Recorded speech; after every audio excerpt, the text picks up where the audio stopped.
Let me get it out to the people. Let me We let are folks know. live. All right, BLaKBoX Radio. Listen, it is a cool night in More. It was a beautiful day. I don't know where this cold came from, but it's here again, of course. But we're in winter. It's winter, so that's where we at. I'm Queen. I am a host at BLaKBoX Radio. We are a multimedia platform illustrating Black excellence. We platform Black people, we expose Black genius, and we disseminate information to all communities, but especially the Black community. We are Black centered and we're unapologetic about that. So, unapologetic about that. So, guys, listen, y'all know the first month of the year is the power. We want to get it's like Pac-Man. He go all around the maze, but he need that power pellet. You know, he need that power pellet so he can rejuvenate himself. He can eat everything around him. He can go forward. So that's what this is tonight. This is PowerUP Friday. I never podcast on a Friday. So if I'm on a Friday, it's special. And so I want you guys to know, it's only one person I've talked to on a Friday, and that's Baba Imhotep. Isn't that amazing? And the second person I'm talking to on a Friday is the genius, the magnificent, the dynamic Dr. Ma'aT. Say hi to the people, sis. Peace, family. Peace and love to you first and foremost, Queen, for inviting me on your platform, and peace and love to everyone who will be listening, everyone who's listening into the chat now, and folks who will be watching this broadcast, in the archive. So peace and love. I would like to say Amani. That's peace in Swahili. Amani na, peace in, and Amandala, which is power in Zulu. So I always say Amani na, Amandala, to everyone. And that's peace and power. So peace and power to you, and peace and power to your listeners. Oh, that's amazing. I wish I could spell that and put it in the comments, but that's a little on my head, but I love that. So Swahili, and you said Zulu. That's Zulu. Zulu. Oh, that's amazing. Amazing. But Dr. Ma'aT, when I contacted you, I told you I wanted to kind of talk about power, talk about being a community organizer. How do we collectively bring this thing together? 2023, it is a new year, but nothing changes immediately. So the next day is the next day, but we still got to do the work. So what we're going to talk about is powering up. That's really what it is. It's the community powering up, us as individuals. Because if we had everyone would work on their own selves, the world would change. Oh, yes. People say, "Oh, the world never changes." I said, "But yeah, if we all work on ourselves, the world does change, because the world is the people." Come on. The trees ain't making policy. Come on. I promise you that. You know what I'm saying? The grass ain't the police. Not at all. It's people. So we all did this work, or even selfishly do work for others, because when you pour in someone else's cup, your cup gets filled even faster. Yes, right.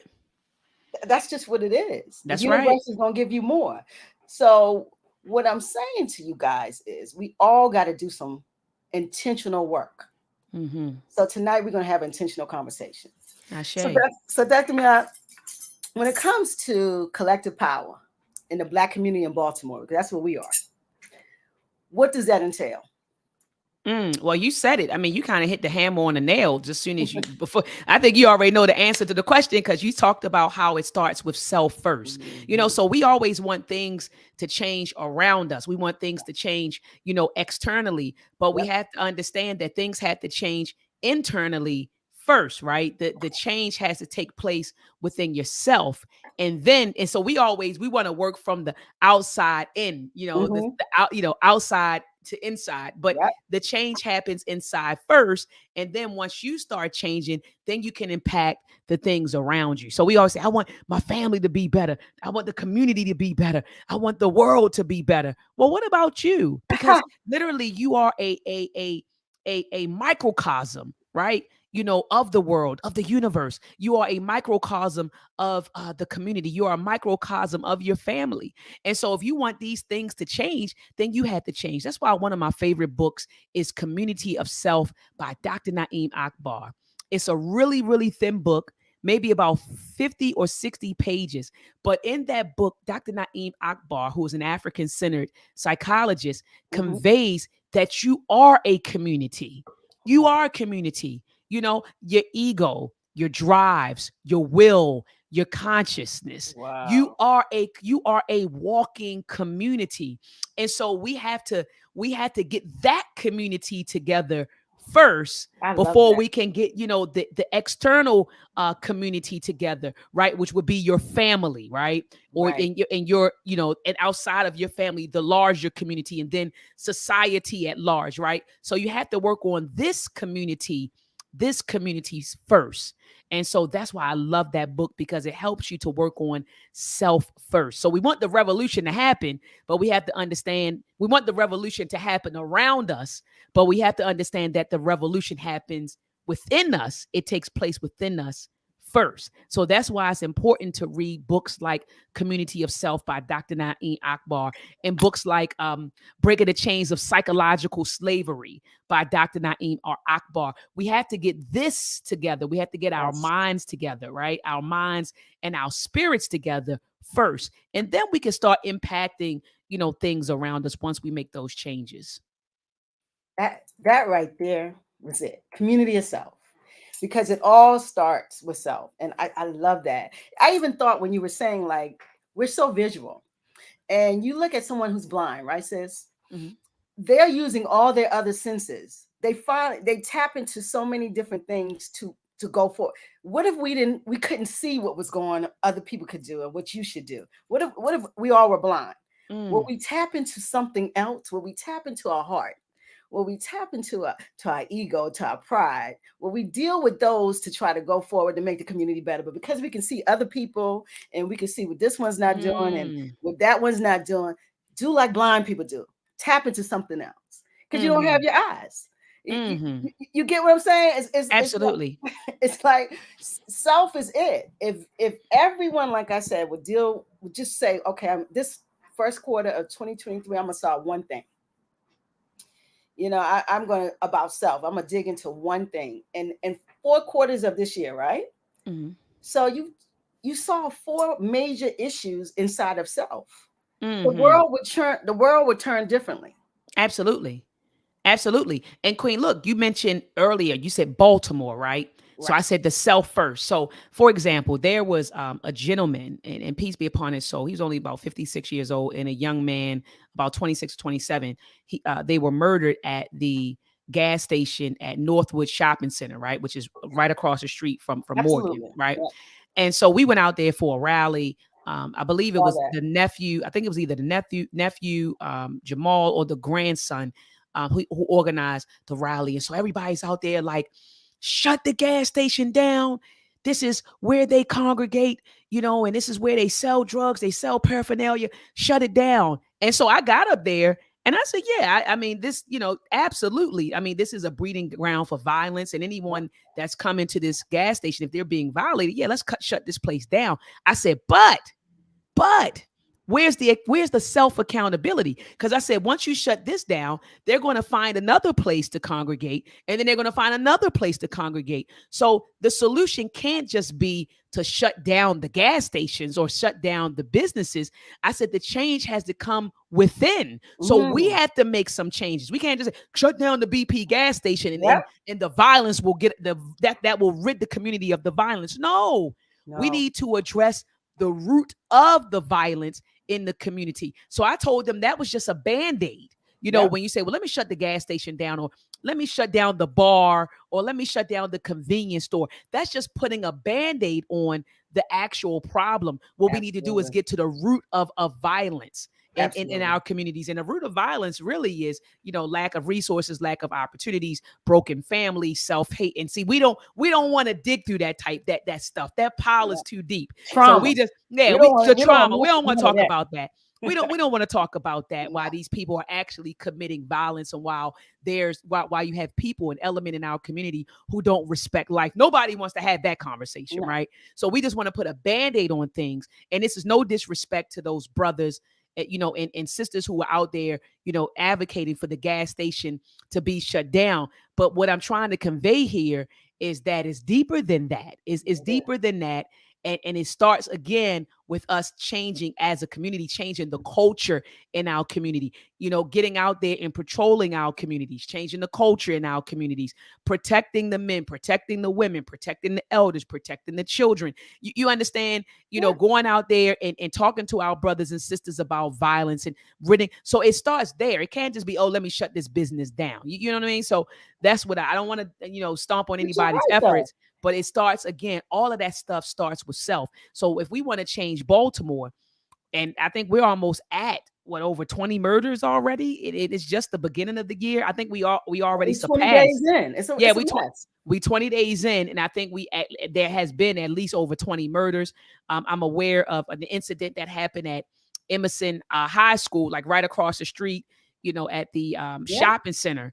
There was an incident over there. So if we want to change Baltimore, it starts with changing, us. And how do we change us? Well, we change us with, first and foremost, correct knowledge of self. Who are we? Who are we?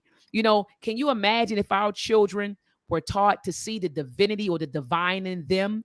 Once they see and recognize the divine in them, then they can see and recognize the divine or the divinity in you. But if they're not, when you talk to these children, they don't think they're divine or that their life is sacred or their temple is sacred. So it starts with correct knowledge of self. It starts there. It also starts with healing families. A lot of these children are angry. When you talk to some of these children, a lot of them are angry. Yes. They're upset. They'll tell you. I've been on Pennsylvania in North Avenue at night. I'm out there, with the addicts. I've been out there with the addicts. I've been out there with children who are 15 who are also addicts. I've been out there with children, teenagers who are selling and telling me they don't know where their parents are, because I think one girl was telling me that her mother stays the night in and we call them, I forgot what they call those shells in Baltimore, but the boarded up homes. She was saying that her mom hops from she hops from place to place to place. And there was a young brother who was telling me that his mother's on drugs and his father's incarcerated, and that's why he's out there, And so you hear all of these different stories. You hear stories of child molestation. You hear stories of that. People are, the young people are angry because they've been touched. You hear all sorts of stuff. They're angry because, their parents, aren't around. Grandma may be raising them, but then they got to take care of their siblings. I mean, all sorts of stuff. So we have to get our families back intact. So I know a lot of folks want to focus on community, but a community is simply a network of a network of families, right? That's what a community is. And so, but at the core of the family is the relationship between Black men and Black women. So we got to get that straight. We got to get our households back in order to get our communities back in order. So again, all of those changes, it starts right here. So people say, I want the violence to stop. Well, what do we need to do, right? You can't just go out there and stop the violence, get off the street corner. What opportunities are you going to give these children in place of whatever that they're doing, in place of the selling the drugs and whatever they're doing? What other opportunities are you offering them? You understand? Get them to pull them off of the streets. What healthy home environment, will they be going into? You understand? What kind of home environment do these kids come from that will keep them off of the streets? So it's a lot of work that needs to be done. I mean, all of that you said is scaring me. I mean, it's so many issues. I just heard one of the guys, he works for Farrakhan. He said that the reason why we call a hood is because there aren't any neighbors. I said, ouch. And I said, wow. And that's true. He's like, we don't understand. It's not a neighborhood because we live in a hood. We don't do anything neighborly. I said, wow. I mean, that really touched me, but it's so many issues in our communities, and it's not really, we are centered on the Black experience. This problem it has no color. Everyone is having this issue now. It's not happening, I don't think, to the that we're having, because we have a lot of other issues with oppression and policy and things. Exactly. We got to talk about the things that put us there, because a lot Come of times on. We look at ourselves and we're like, oh, we're dysfunctional. Our families, the men and the women don't work. But all of this is some intentional movements has happened to make That's right. And so I don't want to just beat the people up, because that's not what we're trying to bring forth solutions, but we have to talk Absolutely. about the problem, you know? Absolutely. But I really think that we have to look at, I think we need to groom our own politicians. We need to cultivate them, even though I don't think politics will save us. And we got to get back to, we got to divorce America. Come on. We got to separate. People don't like talking about that, That Queen. made you jump, sis. We Yeah, have to divorce America. We have to separate. This culture is killing us. It's killed us. We're done. Mm. This culture is so malicious that it eats you alive and you don't even know you're getting eaten. Mm. You don't even feel it, because you think, oh, I'm getting a bag, I got a good job. All of that is just you. And you can't live alone. No man is an island. Come on. So within all of that, no one goes forward, because you're getting a bag and you're living good. That's right. We have to divorce America. I don't know. And sis, you tell me if there's another way. I don't know another way. No, I don't know another way either. And I don't even, well, I can't say I don't even understand, but it perplexes me that, the collective of us haven't reached that conclusion. But a lot of us don't study, our history and our relationship, between us and America. Sure. And so, like you said, Queen, people are comfortable, where they're comfortable. Oh, I make 6 figures, or I achieve this particular, educational level, or I work in, I work here, in this corporation. And so we have literally become, comfortable under the domination of another group of people. It saddens me, Queen, when I think about us and how that we've never known what it's like. Like I get like, when I watch Black Panther, and when I was exposed to like Wakanda, like my heart, like people, I went to go see it like 3 or 4 times. I'm talking about Black Panther part one, the first one. About 5 times. Yeah. I saw like the first one like 3 or 4 times, right? Yeah. And I was just, and people kept saying, "Why do you want to go see?" That was like heaven to me, right? Seeing, seeing a nation, right? A country with where no white gays, no white folks. None. And where we governed ourselves. Yep. It was a healthy culture. It was rooted in our traditions and our culture, our customs, our values. We were STEM focused, but still traditional. So we were still traditional, but we were still advanced, right? Absolutely. And so it was that you saw technology. The people were extremely, intelligent, articulate, beautiful people. And I said, when I was watching that movie, I said, damn. We don't know what that's like. I have a clue. We don't, Africans in America, Black people in America, we don't know what that's like. We don't know what that's like. To not be under the domination of another group of people. So earlier you mentioned how policy shaped what's happening today, right? Policy created Black poverty. It was policy that created Black impoverished neighborhoods, right? It was policies that did that. And shout out to the Read Book Club and Brother Tiwolo, Brother T. We read a book called The Color of Law by Richard Rothstein. And in that particular book, Rothstein walks us through, or provides all of the different policies and the different practices that put us at the bottom, that put Black people literally at the bottom of the economic ladder. Right. I hear echo. I'm sorry, Queen. But I hear, so it was a lot of policies and practices, and he gives us all of the different receipts, that shows us how they segregated America, and how when they segregated us, what condition that created for Black people, in America. It created Black slums. It created Black poverty. I mean, I'm talking about not even just residential segregation, but segregating our schools, underfunding our schools, and giving us an inferior, education. Look at what that did. So when we talk reparations, I always tell people, man, reparations is bigger than just chattel slavery. It's bigger than that. We suffered that plus. It wasn't just chattel slavery. There's not enough money in the treasury for what for what we people suffer. say reparations. I said money is not enough. Yeah, we need institutions. We need to be away from them. They need to leave. It need to be so many things that to repair, and the repair doesn't just start with money. No. And really, trust me, when they give you money, they're going to devalue the same money that they give you. Come on, so because of their power. They're because going they to give you a piece control of it. paper that they're going to strip. So Right. all of these things that you think you're going to get, the money ain't going to be worth a damn. So in all this money that they give us, so we got to look at all of these things. That it's just so much. And It is. where do we start? Where particularly is the start for the African in America? Where is it? Where do we Mm, start? For me, it's People probably can't answer, huh? yeah. That's you're right. People can't. You talking about when it comes to reparations or just period? When it starts to the repair of just ourselves. How do we repair us if we don't even know where to start? There's so much trauma in this community. Yeah. This community is so traumatized. Where do we start? And people got mad with me when I said this. They got mad with me on social media.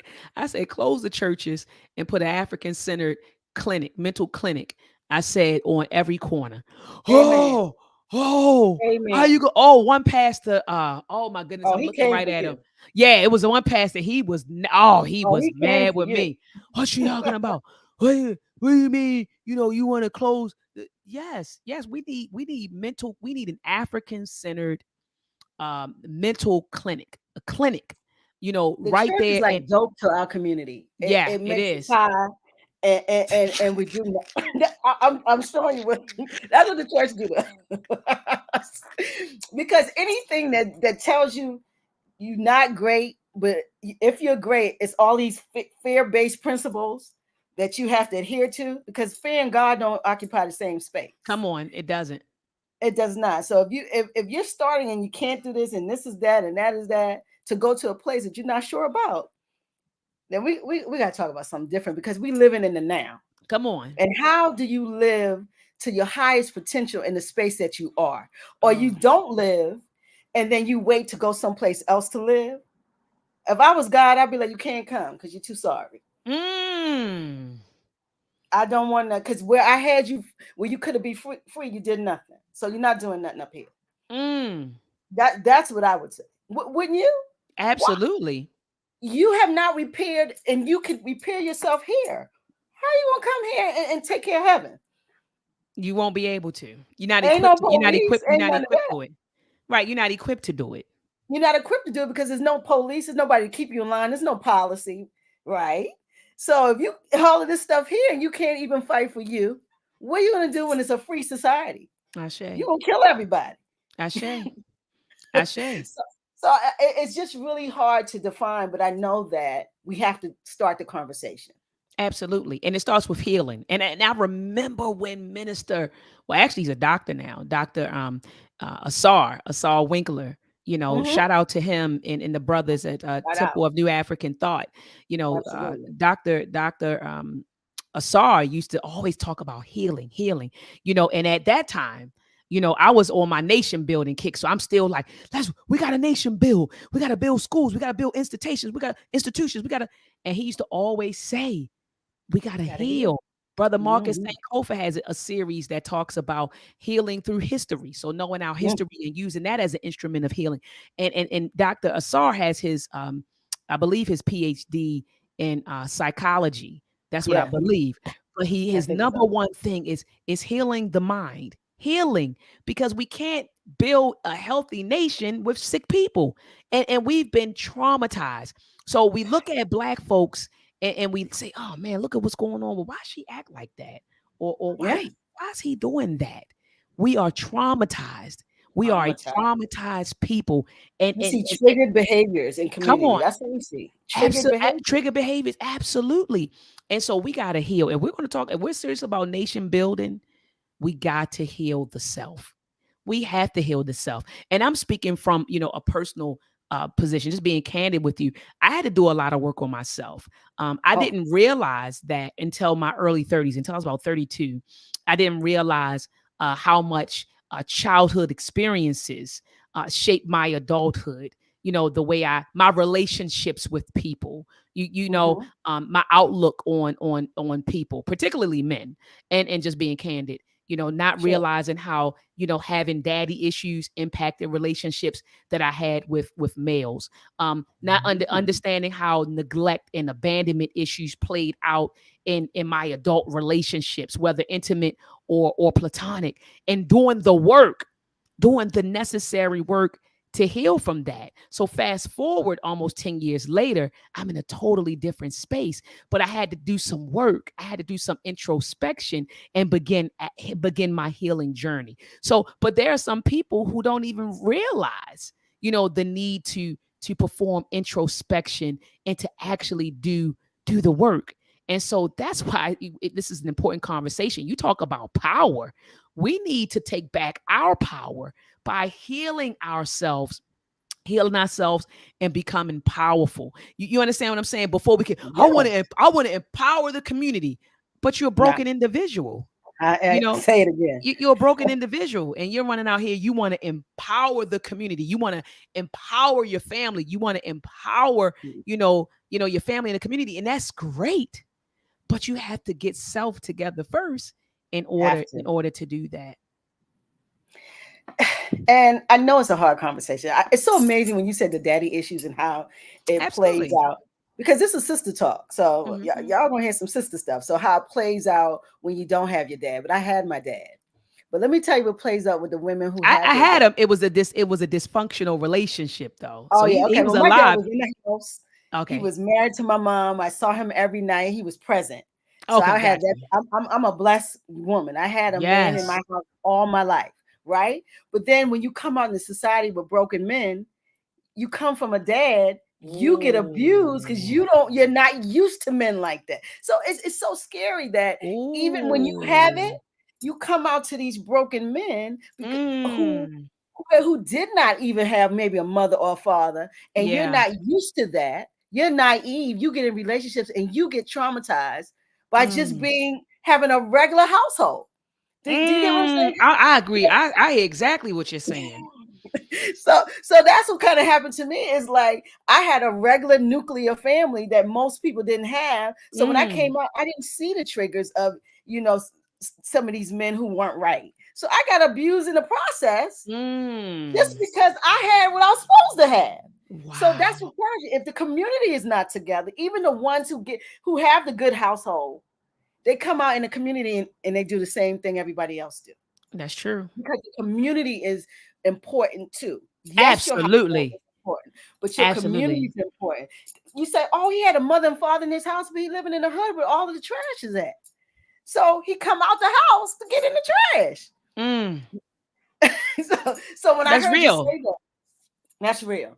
And so we have to heal across the board, because even the people who are performing family like they say we should, they come out of that family and they're abused by the folks who never had the family. So we keep the cycle going. We keep it going. And then the person who had the family gets traumatized and they become the same thing that's in community broken.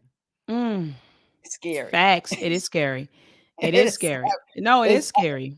It's really scary. And I can only talk from a Black-centered standpoint, because yes, we have ancillary issues, but I think the ancillary issues plus the trauma, plus the triggers, plus the food, plus I just go on. It's just plus.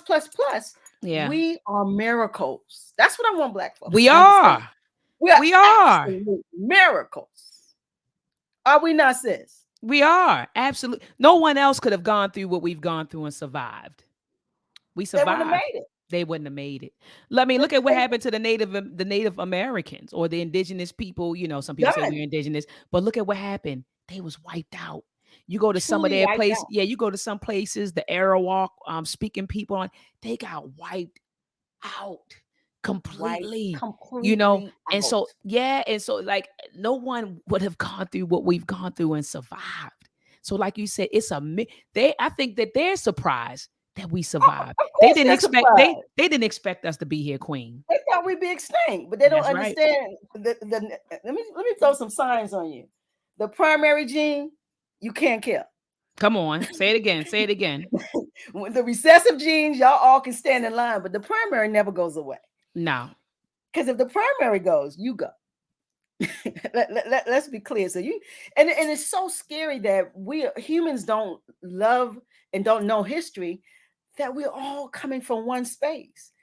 So you're going after the same people that you come from, or the same people that you're a part of, even though it's centuries later, but we all came from sub-Saharan Africa. Come on, that's where we came from. That's where we came from. So you're gonna kill off all the Africans that you came from. Who does that? Greed, thought, just thoughtless men. It's no way that makes sense. No, It not would at say all. to it doesn't make sense. As if the primary gene will never go anywhere. That's all I got to say. And we see it every day that we keep regenerating. We're killing ourselves, unfortunately, with proximal crime, what they call black on black, but it's proximal. Come on, Being that's right. It's proximal crime. So we're going through that, and we're still having the second most babies in this country. But Queen, let's pause there, because what you said was powerful when you said it's proximal crime. Proximal. Let's not call it black on black crime. No. Call it proximal. It's crime by proximity. That's it. When crime happens, it's happening with people who live in close proximity to each other, just like with whites. When you go and look, they have the highest rate of killing other whites. Why? Because they live in the same environment. They live near each other. But when we do it, is, oh, look at this black on black crime. We got to make it a color. Look at this. Right? Come on. Yeah, they got to make it a color, because that's the color chart is how they succeeded to this far. So you got to keep going back to color. But unfortunately, we understand black. It makes all colors. Come on. If you want to use the black and black will make it darker, or black will can make it lighter. Black does it all. We have the most diverse pool of genes. African people have the most diverse pool of genes.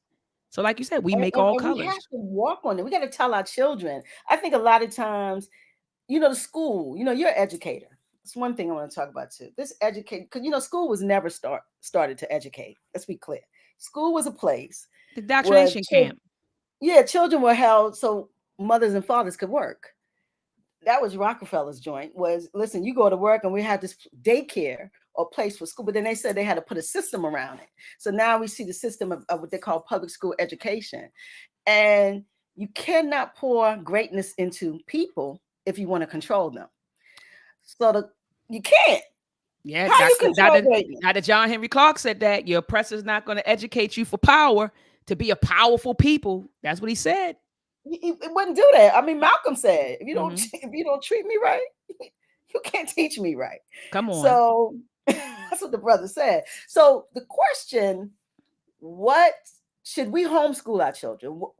Should we look at some educational movement? Because I think public school or the schooling, like I said, divorce America. So when I say divorce, it's all of it. Come on, I'm with you. It's all of it. Food, clothing, everything. Like go to school. No, I'm like, no. Let's divorce. I'm with you. The whole, all of it. All of it. And so you can't go to school. You need to change your diet. We talking about divorcing all of it. Yeah, absolutely. Absolutely. That's important.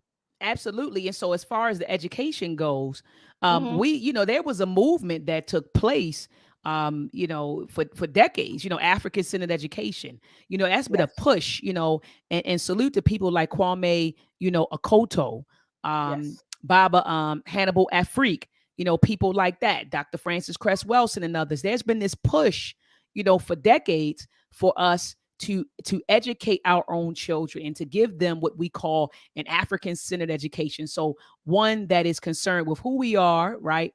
Who we are, why we are who we are, and who we need to be in order to get where we want to be, right? And so that's what it's really about. And so with an African-centered education, the pedagogy and the curriculum is centered around our history, our culture, our psychology, our interests, right? And so it's centered around those different things. And so that's what we should be pushing our children. We should be building African-centered institutions. And we are. So salute to people like Baba Imhotep and Mama Ife, right? With the Kamoyo Africana Shule school, the weekend school that they have. Also salute the Baba Amin and his complement, Mama Nkoyo, who had the Uhuru Academy, or Brother Marcus Klein, who has Freedom Home Academy in Chicago, or Q Butter, who have ZIAX in ZIAX Institute in New York, or Akabin House with Baba Nwalimu Baruti and Mama Ya Baruti, or you have right in DC Nation House. So there are dozens of African centered schools, and so not only should we be building them, but that's also support the ones that we currently have, because they don't get they don't get the support that they should get. Okay. And so let's make sure. I know a lot of brothers and sisters be like, well, doc, well, what should we be? I'm like, yo, support what we have. That's Support it. those institutions. And we That's can't say, it. well, I don't live near, Akabin House. That's in Atlanta. I don't live in Chicago. African centered education is online now. And during the pandemic, what happened? They closed the schools. And what did the teachers do? They taught online, right? And we Absolutely. had no choice but to make it happen, right? We had to get the Right. laptops for our kids, the Wi-Fi. So we did it then, we can do it now, with African centered education. Okay, so those institutions, some of which I named, have a hybrid program where they offer in-person classes as well as online classes. And shout out to the Kamali Academy. You have the Kamali Academy, and then you also have Bright Minds Academy in North Carolina. I think that's brother Larry Rivera. So you have these different, independent Black institutions that we need to be supporting. Okay. And so we need to be taking the education of our children in our own hands. Brother Malcolm X, you mentioned him earlier. Malik El Shabazz said, only a fool would allow his enemy to educate his children. And so we have to understand that the public school system, like you said earlier, sister, is not training our kids to be handlers of power, as Dr. John Henry Clark would say. It's literally training our children to operate with a European worldview. And so, well, what does that mean? Well, if you're operating with a European worldview, that means you're going to think and behave as Europeans. That means you're going to act in the best interest of Europeans and not in the best interest of yourself. And that is the end goal. That absolutely to maintain whiteness. That's all it's about. Dr. Amos Wilson clearly defines education. When he talks about the purpose of education, he said it is to ensure your biological and survival and to advance your interests. That is the purpose of education. And he said, if your education does not serve those purposes, which is again to ensure your biological survival and to advance your interests, then you're not being educated, you're being miseducated. So I hate even labeling that as education, because it's not. It's just indoctrination. It ain't education. It's not education. It's indoctrination. And that's what our children are going through. They're in these indoctrination boot camps that we call schools, little concentration camps. I mean, that's all it is. I mean, I don't even think that children should be concentrate on changing who they are to something else. Come on. It's a concentration camp. And I don't feel like children should be in schools for 8 hours any damn way. This is a child. That's an industry. Absolutely. You're preparing them to be the next labor force. You're getting ready. You're grooming them to be the next labor force. That's all it is. And so education is power. And that's why I love, being an educator. I consider myself, an educator. I don't call those teachers. And I know there's some brothers and sisters in the system, but there was Dr. Lerone Bennett said, if you are, a teacher, in that system, either you are an oppressor or revolutionary, right? So which one are you? And so I'm pleased to call myself, an educator in the true sense of the word, so I do it on a university level, but I have multiple programs, multiple K through 12 programs for our babies. I'm actually in the process of securing a couple of buildings south of Penn North to open up an African-centered STEM-focused school. So my goal is to secure the properties this year and then maybe spend like the next 1 or 2 years getting it ready, and hopefully within the next, we're looking at 2025-ish, be able to open the doors. And so, to the community in Baltimore. So that is my goal, to have an actual school right there in the Penn North area, right south of Mondawmin, where we take some of those abandoned homes. We're looking at 3 to 6 of them. We're getting the ones side by side and go in, knock down some walls and get it up to par and make it a school right there in our community. And so I believe that education, like the elder said, I'm just echoing what's been said by my predecessors. Education we need to be giving them liberating education. So education for liberation, that's where it starts. We want to be liberated, then we have to educate. It starts there, giving our babies knowledge of self, giving them inculcating them with a culture that's going to push us ahead, right? Them understanding that their purpose is to serve our people. I actually put out a clip on IG today when I talked about, how when you go into the community and you ask little black boys or little black girls, well, what do you want to be when you grow up? I want to be a rapper. I want to be a singer. I want to be a Yeah. basketball player. I want to be, a football player. Now I want to be a social media influencer. I want to be an influencer, right? You Yeah. don't hear little black girls and little black boys say, I want to be a scientist. I want to be an engineer. I want to be a mathematician. A Um, teacher. yeah, a teacher. I want to be a teacher. I want to be a doctor. I want to be, Most you of them don't don't hear, like their teacher. They're being tortured in school, so they don't want to be yeah, teachers. you know what I mean? So like you don't hear that sort of stuff. And Hmm. you don't hear black children talk about being, of service or in service, working, to be of service to their people. You don't hear that Yeah. either. So you don't hear anything like that. And you don't hear like, and then when I grow up, I want to make sure that, I do this for my community, or, I Hmm. do this for my people. So we gotta educate our children, and we have to optimally develop them by any means necessary. And Dr. Frances Cress Welsing talks about that in her book, The ISIS Paper.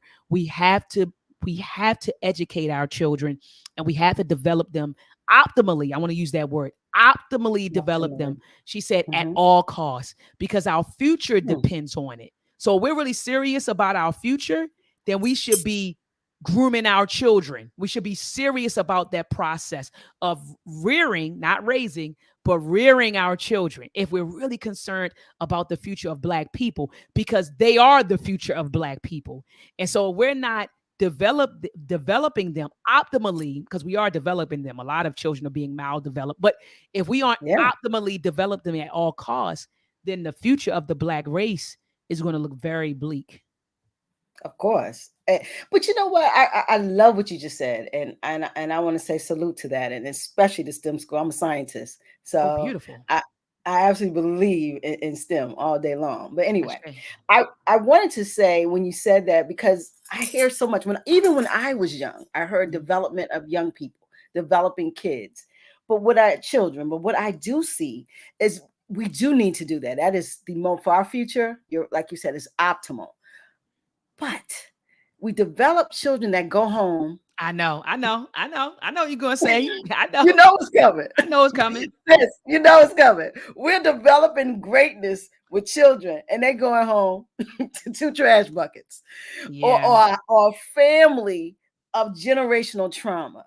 So that's what's so scary about what I want to. What I'm saying is like, yes, we have to have our schools. We have to develop children. We have to think about our future. But when they're not, it's not in their households. It's not in their family. We got to do more. I Almost, it's like mean, the school got to have adult because it's two generations above them that need help. I agree. I agree 100%. No, I agree 100%.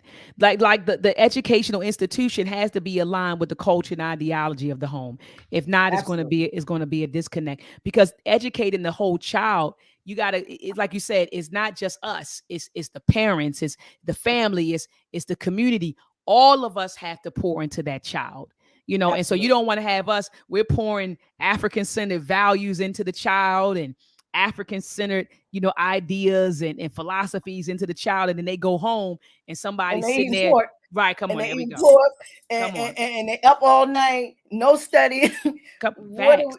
we, so I think that it's such a broadband problem. Children are our most, I think it's they're no thing. They're our most valuable asset. Come on. Facts. That's what they are. But we cannot get value if we're not doing this on a multi-layered effort. Absolutely. Parents, Absolutely. grandparents, we got grandparents that's 30 years, 37 years old. I Yeah. mean, this is what we have in our community. We got grandparents in their 30s. I mean, I never even heard of that. But that's what's happening. We That's got real. grandparents that's 42 years old. I know a great grandparent at 57 years old. It's unheard of. That's Do you know what real. I'm saying? These young people that are particularly young and still sewing and out and in community and haven't created, don't have a lot of wisdom, and they already have great grands. I got a lot from my grandmother. That's right. Same here. She poured into me. Same here. And so that's what your grandmother should be 10 steps above your mother, not the same age, or your mother. In our society, the grandmother is the mother Come on. sometimes. So, I mean, Sometimes I'm it just is. stating fact, like, yes, our children need what you're saying, what you just said, but we got to look at our schools almost have to have a dynamic for family. Well, that's African-centered education. Yeah. That is Yeah. African. What you're describing is African-centered education. It's not disconnected from the family or disconnected from the community. You know, it's all of that. That is African-centered education. A good book to read is Kwame Nkoto, African-centered Education Theory and Practice. And he talks Mm-hmm. about that, the parental involvement, you know, and the community involvement in the education of our children. It's everybody.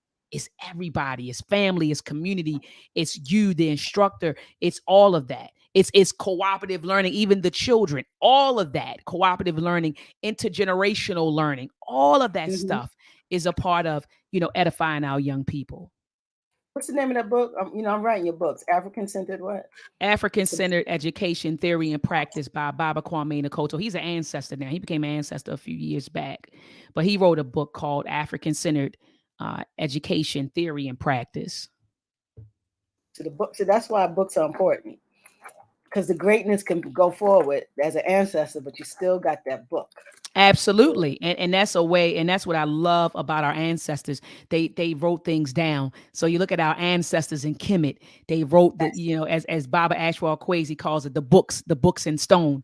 And so they wrote Mm-hmm. things down.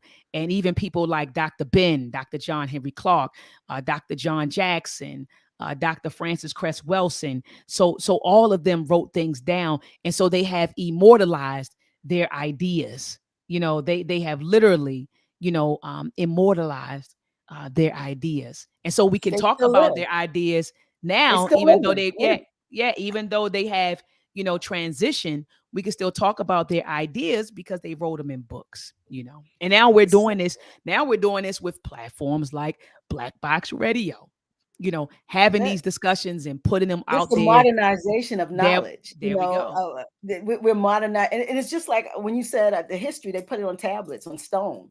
And then you move on and you make books. It just continue. Now we have Ashe, technology, Ashe. and we have these type of forums where we can talk about this.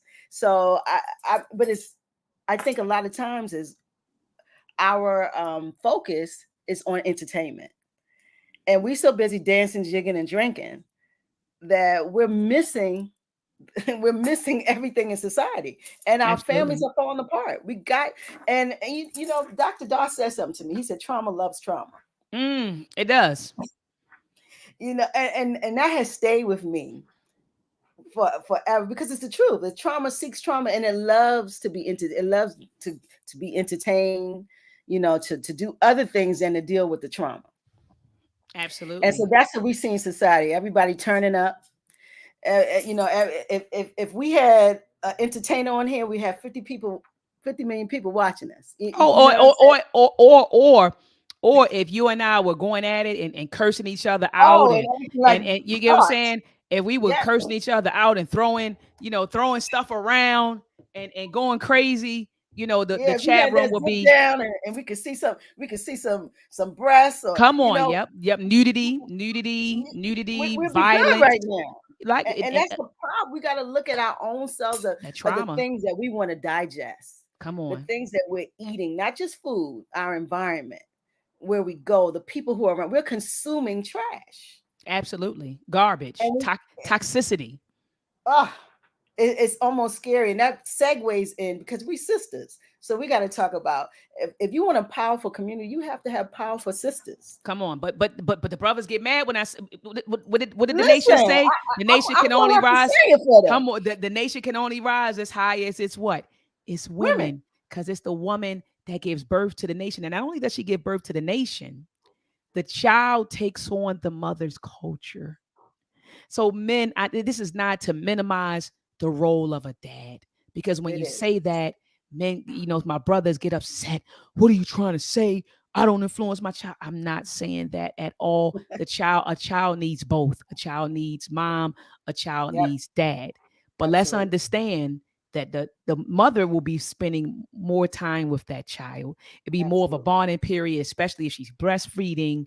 Just This child is carrying growing. I was just the about to say transfer process. I about to say the gestation process, Yes. the breastfeeding. It's Yes. more. It's that connection. Absolutely. That bond between mother and child. The child typically follows the culture of the mom. So on the outside, you can pour as much. And I've seen it. Oh, Queen, I've seen it. I've seen how the man was present, and then there was some ratchetness going, and the child went the mother's way. Like I've seen it, and I've also seen how women can come and they say, no, no, no, you need to be doing this, and the child does it. So we got to understand the mother's influence on her child. Mothers have And community. yeah, We remember that the community definitely comes from people. And if the first influence is the mother, we have to nurture women. And absolutely. and, and I'm not just saying it because I'm a woman. But I mean, No, that's important too, but it's the truth. And we got to get out of this European, Western patriarchal, it's thank you. man, man, man, man. Thank you. Thank you. We have to really look at how the role of women, and women have to step up too. I We are agree. dropping the ball. I We are agree. definitely dropping the ball, I and, agree. and we got to. You agree? We got to step up, and I wanted, because we're sisters. We got to talk about women and the role of women in this community, in the Black community in Baltimore. I said it all the time. I love We Are Us. I love those brothers.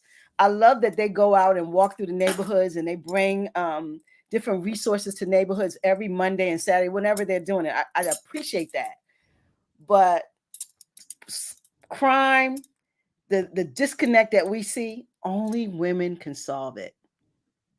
What do you think about that? You said only women can solve it. Not solve. Women have, I think, enough thing. Women have the ability to connect with male children and female children differently than men. Hmm. And I've had conversations with some of these young men that really they just want to be nurtured and somebody, and to feel like someone cares. Well, that's true. And I think women have that ability to like make you look at yourself that men don't have. I'm not a man, so I can't say, but I think that we can solve a lot if we as women would say, listen, we got to go get our babies off these corners. We gotta Mm. we gotta go hug these young folks. We gotta go. If you bring them a plate of food, just imagine they eat some real crafted food I think that's a that's not great a idea. chicken I box. think that's a great idea, I'm being Queen. honest. It's not a chicken That's box. a Let me cook you a meal, bruh. That will feel your soul. You will sit down and have a conversation over a plate with me. I know you would. I mean, I just think that we bring things to the table that we're not utilizing. We want our children to turn. It got to start, to me, with some womanly input. hmm What do you think? I agree. I agree. I agree. Because I think that those brothers too will be less Mm-hmm. guarded when it's a woman approaching and saying, "Hey, Absolutely. like you said, here's a plate. Let's sit down. Let's talk. Let's kick it, and really sit down and have a conversation." They'd be less guarded. You know how it is with men. They have Yeah, to because put on this men have a prideful thing. When a woman right. comes, they don't have the same amount of pride. They might not be the nicest, but a woman can break a man down faster than a man.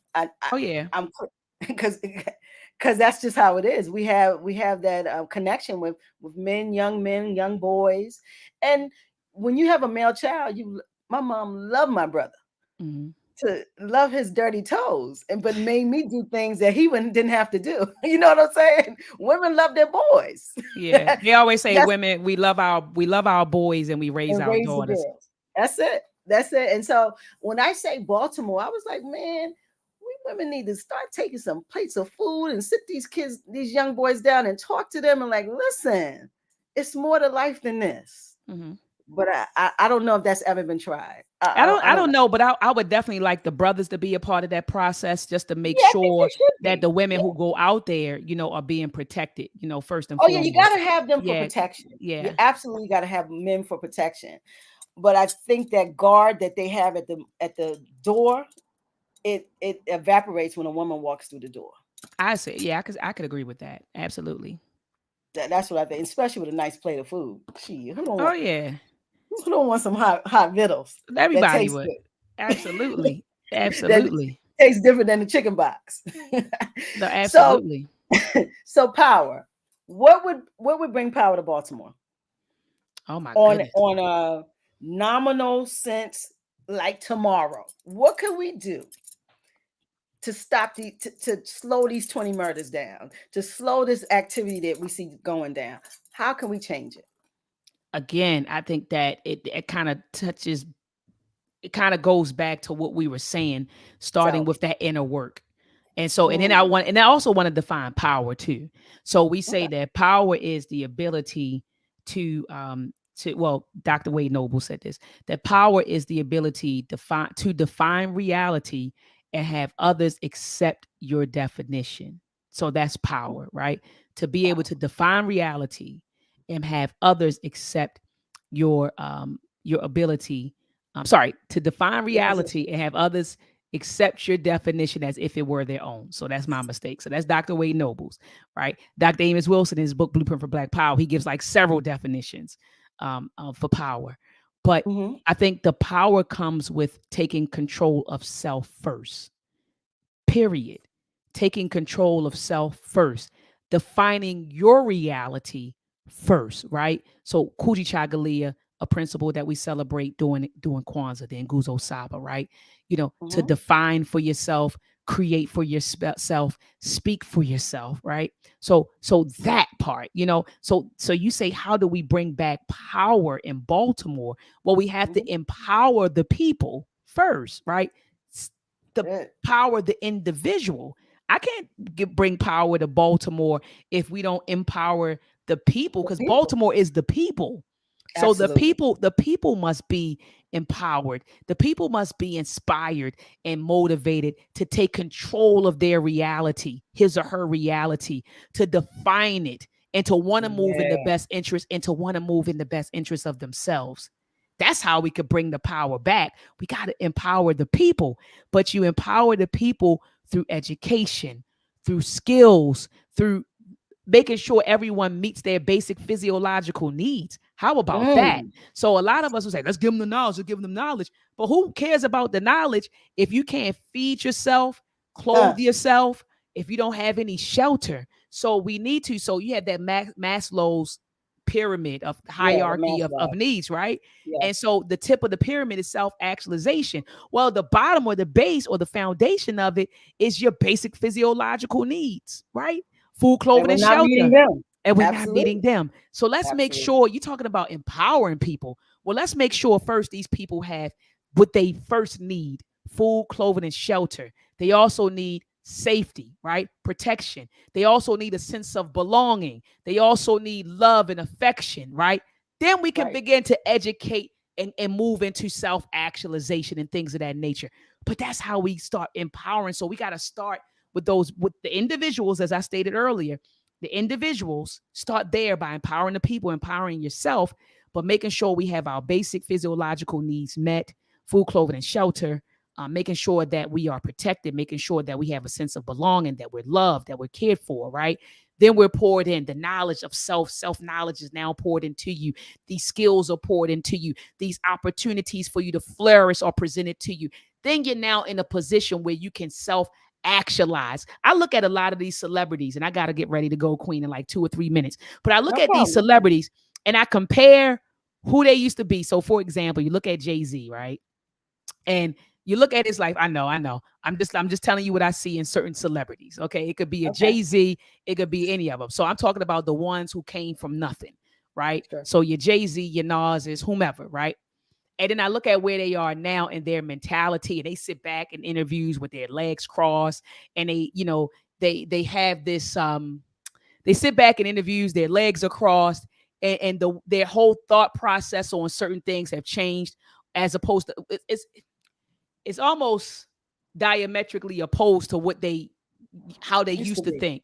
But let Hmm. me tell you what's going on. Their basic physiological needs are met. So Yep. when you have money and you have food, clothing, and shelter, right? You can start reflecting on life and problems and solving problems and being a better person and trying to do better for your family and your community once those needs are met. But when you when you trying to our brothers and sisters who are out there, they're in They're trying to survival eat. mode right now. So you think they're Absolutely. thinking about stopping the violence or getting the Nah. drugs off the street? They're not. They like, man, I'm trying to eat tonight. I'm trying to eat tomorrow. I got siblings at the house that I need to care for. I don't know where I'm going to sleep at. So we need to make sure that our people are good, Basics. that they have their basic needs met. Then after Wow. they had their basic needs met, and I think all of it, food, clothing, and shelter, safety, but sense of belonging, love, nurturing. Now let's begin to educate. Let's educate. Let's empower. Let's give them the self-knowledge. Let's give them the skills. Once we give them the skills, now let's give them the opportunities, right, to utilize those skills and to self-actualize. So then we empower them. The next, now let's talk politics. Now let's talk economics. Let's talk about those things now, because now you're in a position where you can do it. But we want to go talk politics and group economics to the people on the corner, right? Who sit here like, man, I hear what y'all saying. I ain't got time for that. I ain't got time for that. I'm trying to get this money because we could talk group politics and group economics, but we got to get ourselves together. We got to get them together as an individual first. So some people, the last word. So some people I just want to say this one last thing. Some people may look down on the Nation of Islam. I love the Nation of Islam. Shout out to the Nation of Islam. Shout out to the teachings of the Honorable Elijah Muhammad. I salute them because I've seen the transformative power of the teachings of Elijah Muhammad. And did you notice they cleaned them up first? So they cleaned up the drug dealer first. They cleaned up the addict first. They cleaned up the prostitute first. They cleaned up the person first. Then they said, let's unify and let's bring about change. Right. Let's bring about change. But they cleaned them up first. That's the last word out here. We powered up on Friday, sis. I so appreciate you. Listen, this has been transformative. We got to do this again. Absolutely. You my girl, for sure. Absolutely. But we talk about some things and, and being in this community as women, we got to stick together for sure. Ashe. No doubt. Bless you. And we will talk soon. Black boxes, we boxed up and out. Let's get some deuces. Let's get them deuces, Miss P. Thank you. Peace out. Good night, guys. Good night. Good night, sis. Good night.